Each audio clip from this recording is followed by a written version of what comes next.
You're certainly still tuned into your favorite breakfast show on Nigeria's first full HD television. Now, this part of the show this morning by actually picking up from where newspaper reviews stopped with Julius Ilori by continuing the conversation very briefly on International Day of Education. Now, the theme for this year's International Day of Education is changing course, transforming education. Now, education is a human right, a public good, and a public responsibility. The United Nations General Assembly proclaimed 24 January as International Day of Education in celebration of the role of education for peace and development. International Day of Education 2022 will be celebrated under the theme Changing Course, Transforming Education. The celebration led by the UN Educational, Scientific and Cultural Organization, the UNESCO, aims to showcase the most important transformations that have to be nurtured to realize everyone's fundamental right to education and build a more sustainable, inclusive, and peaceful future. Now, to have this conversation with us this morning, we have Rachel Balogun, a programs officer, the programs officer for Learners Corner, here to help us understand this particular, International Day of Education and the role of education in the lives of children today. How are you doing, Rachel? I'm very fine, Adi. Good morning. Good morning to you too. Very lovely to have you. Now, I know your colleague Julius already started off, with Esther on the newspaper review team, but we're going to, that was the newspaper review. Now we're on the tea or coffee space. Okay. So we're going to be looking at, this conversation, according to the values of our program, right? And the first question I would like to ask you, because, as regards to education, a lot has happened, with the pandemic, with insecurity and insurgency in Nigeria. A lot of things seems to have affected education. So my first question is, what is education? Has the definition of education changed as a result of, the time that we're in? What is education? Okay, so education is the process of facilitating learning. It's the process of acquiring knowledge, right, skills, values, beliefs. Like you mentioned during the intro, education is a fundamental human right. Education, if success were to be life, education is like a cell. It is fundamental. It is the basic building block. Without education, we cannot progress. Commerce cannot progress. Lives cannot be changed. We can't have any development. So education is very fundamental, and it is the process where we acquire knowledge and information to make informed decisions. Okay. Now, before the pandemic, a lot of people were saying that the education, the curriculum, for instance, is outdated. The way we do education now is outdated. So, on Tea or Coffee, for instance, we've spoken about Montessori schools, with the new way Montessori or the new modes of learning that Montessori education provides children with. So now that forms my next question. Do you think education, the way we're doing education now in our society, is outdated? Are the curriculums outdated? And what can be done regarding this? Well, specific education, like education targeted to develop professionals, education that builds lawyers, education that builds doctors, education that builds accountants, for instance. I would say that I wouldn't say everything is completely outdated, right, but yes, most of our curriculum is outdated. It's not preparing young people for the future of work. Apart from people who know, certainly I finish school, I become a lawyer, I start the practice, right? That kind of education may still be preparing them for work today, but not for the future of work. So we need to revisit our curriculum. We need to look at, what does the world need? What kind of learning, what kind of information, what kind of work and employment will be taking place 5, 10, 15 years from now. How do we prepare our young people for that type of education? So yes, our curriculum would definitely need adjustments, would need innovation, would need to introduce new knowledge to the curriculum. All right. So the theme for International Day of Education is changing course, transforming education, and we've already started talking about the changing course of education. Now, what role does technology have to play in the changing course and the transformation of education in our society today? Okay, so I'm glad you asked that question. We've always needed to adapt education to technology, but the pandemic made that even more obvious. It made it more glaring that we are late. You know, the fact that some schools, some children are yet to adapt to education via technology, we are already late. Right. So technology has a huge role to play. What if there's another pandemic? You know, Robert Jenkins, Director of Education at the UNICEF, he says that 635 million children still grapple with getting back into school because their schools have been shut. So how are they learning? During the pandemic, technology really helped to abate the pressure, the gap, all of the challenges that came with not being able to be in school and learn in person. But with technology, you can learn from any part of the world. You can learn from anywhere you are, which is one of the things that we're trying to do at Learner's Corner, to be able to help any child learn from wherever they are with a device, with access to the internet. You pick up your phone. So yes, technology is really important. If we are going to change the course of education, we would need to adapt to technology very fast. Okay, but is Nigeria ready for e-learning? Is Nigeria ready for an idea like Learner's Corner? Is a Nigerian students and Nigerian educators, are they ready to leave the four walls of a building and then take this into a digital space? Are we ready? So I would say that in a way we are, but we have concerns for the marginalized.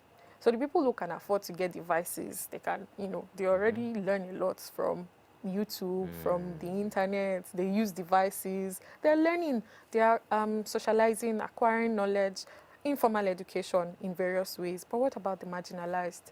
So we would also need to look at innovations that would help and not leave them behind, right? Because the idea is to leave no one behind. Yeah. So if we say, okay, we can adapt education for people who can afford devices, people have access to electricity, even though electricity is unstable, but they can get alternative means, people who can afford internet regularly, what about people who can't?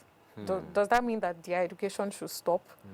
Yeah, so we're not fully ready until we can answer the question, until we can make sure that nobody is left behind. We're not fully ready. Okay.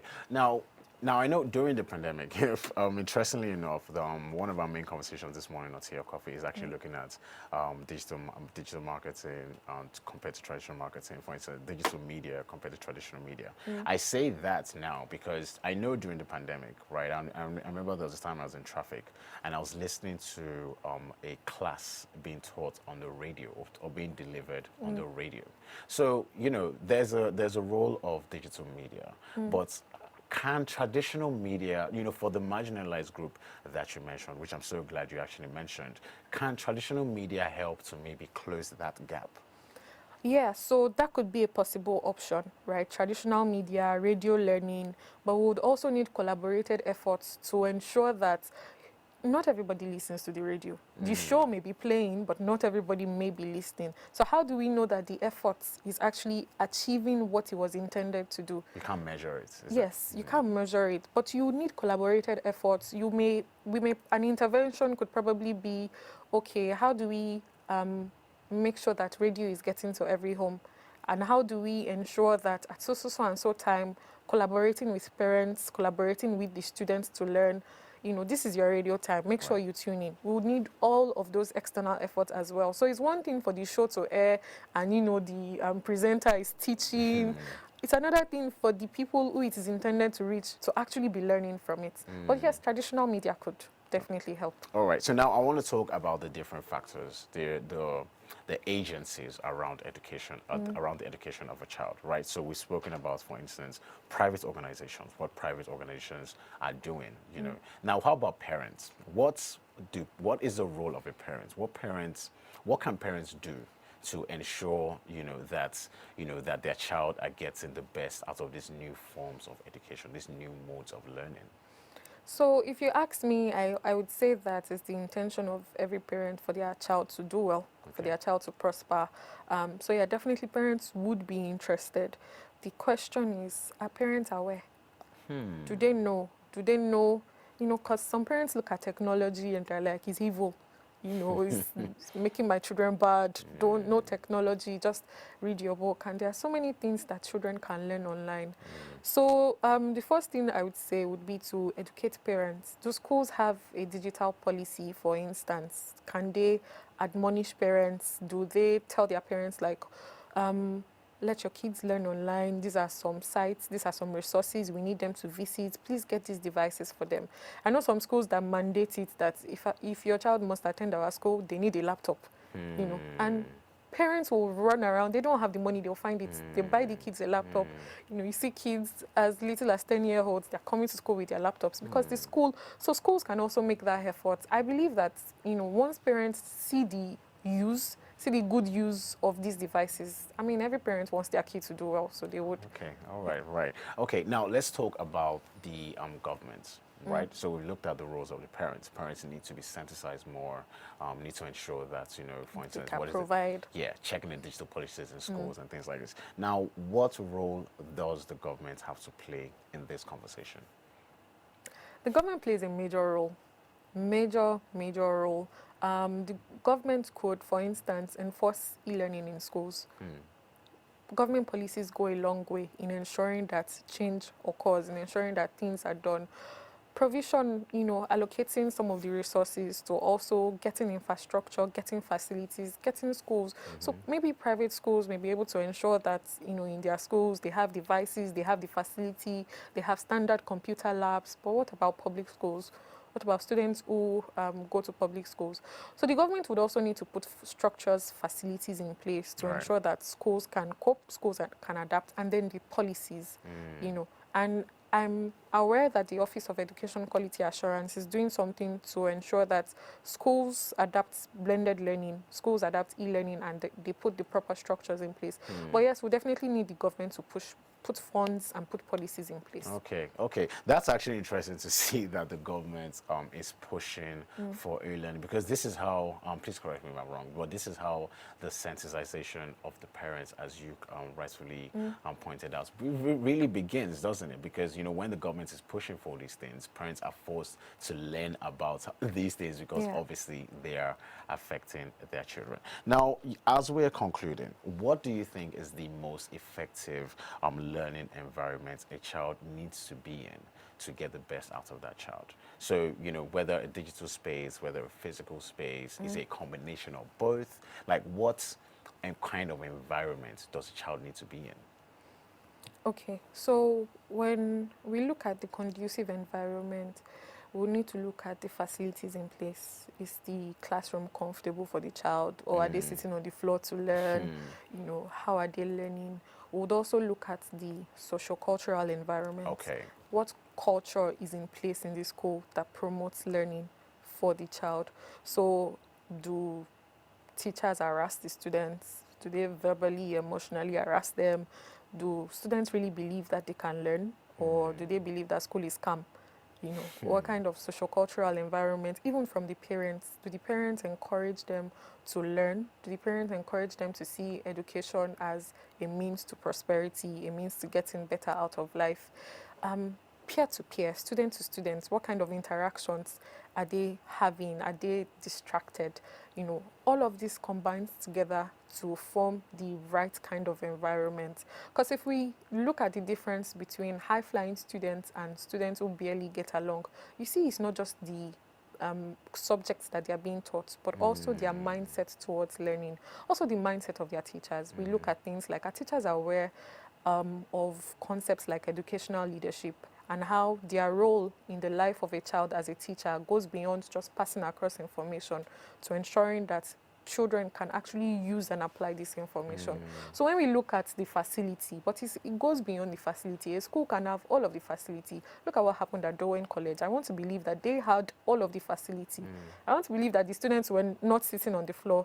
They looked good. They looked okay. And the parents who sent them there could afford the fees. So it goes beyond having the classroom looking nice, having AC in your classroom, your teacher is speaking Queen's English. It goes beyond that to also looking at socioculturally, what are we doing? How do we have policies in place to deal with bullying, for instance? Do we tolerate and say, well, seniors will always act like that, or are we hard on, you know, bullying other students? What about online safety? So how do we, you know, how do we ensure that as we are putting students online and telling them learn online, learn digitally, how are we making sure that they know how to protect themselves? They are not victims to cybercrime. We're not exposing them to, you know, sexual advances, you know, that come up from when they are using the internet. We're also preparing them against things like hate speech, stalking, even cyberbullying. How do we make sure that children are not creating WhatsApp groups to pick on another student? So all of these things combined actually ensures that a child has the right learning environment. So we look at their physical conducive environment, we look at the social cultural environment, which has to do with how their culture, how the culture of learning is, and then we look at the online environment. So I think all of these combined, students will be able to learn properly. All right. Now, taking all of that into consideration, how important is the role, and what is the role of a teacher and educator in the learning experience of a child? Teachers are very important.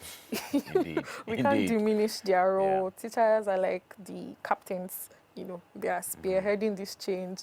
And if we do not take care of the teachers, well, we won't get much out of the students. The students will not even want to go to school. Right. Because, yeah, I mean, the teachers are not exactly. Like, right. Every time I come to class, my teacher is grumpy. I will just go to class because my parents want me to leave the house. But if we take care of our teachers, if we help them find the value in what they're actually doing, if we make sure that they're properly rewarded for their work, I believe that teachers will do better. If we ensure that, you know, if we find the motivation behind why teachers are teachers in the first place, which is why I appreciate what organizations like Teach for Nigeria are doing. Okay. You know, so you apply, you sign up, they train you, and then you get paired with a low-cost school. So you know that it's not just, you are not just teaching because you can't find another job. There's a passion. So if we help teachers unlock, you know, the value behind what they're doing, what a teacher does is like, there's an adage that says the person who plants a tree is not the person that would enjoy the benefits from that tree, right? So teachers are planting trees. 10, 15 years down the line, the students leave their class, but you never really forget that teacher that made an impact in your life. So we need to help teachers find the value in what they're doing and also make sure that we are rewarding them properly. Beautifully said, Rachel. Thank you very much for joining us so on Tea or Coffee, Rachel Balogun. I've actually learned a lot, and I think I'm going to call my teachers to appreciate them this morning because, you know, they need a lot of love. Do. All right, so that is Rachel Balogun on the conversation of International Day of Education this morning, themed Changing Course, Transforming Education.